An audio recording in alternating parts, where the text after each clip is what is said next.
नमस्कार मंडळी. सध्या आता थंडी सुरू झालेली आहे आणि सकाळी उठल्यावरती जे काही बर्फासारखं गार पाणी हातावरती पडलं ना, ते मला असं वाटलं की म्हटलं आता माझी कामं कशी होणार. पण काय आहे, आपल्या बायकांना काय थंडी असू द्या नाही तर आणि काय असू द्या, कामंही करावीच लागतात. त्यामुळे म्हटलं की आता ह्याच्याकडे दुर्लक्ष करून म्हटलं आपण कामाला सुरुवात केलीच पाहिजे.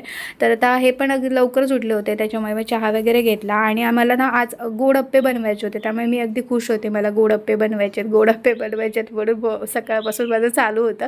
आणि नंतर माझ्या लक्षात आलं की गुळच नाही आहे. शोधलं सगळीकडे पण गुळ संपलेला होता आणि माझ्या ते लक्षातच नव्हतं. त्यामुळे मग ते कॅन्सल केलं आणि मग काय केलं, सोली बटाट्याची भाजी बनवली आणि त्या अप्प्यामध्ये टाकली आणि अशा प्रकारे असे अप्पे बनवले.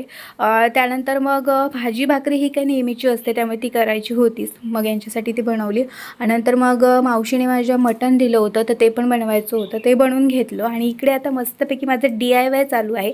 इतके दिवस झाले म्हणजे आठवडा झाला असेल, या परफ्यूमच्या बॉटल्स पडून होते आणि मी यांना सांगत होते की त्या बॉटलच्या वरचं जे कवर आहे ते मला काढून द्या म्हणून, पण ह्यांनी काय माझं ऐकलं नाही. त्याच्यामुळे मग मीच शेवटी ते काढलं शेवटी. आणि त्यानंतर मग ह्या अशा बॉटल्स मस्तपैकी सजवले आणि मला ते खूप जास्त आवडले. तुम्हाला कसं वाटलं मला नक्की कमेंट करून सांगा. Thanks for watching. बाय.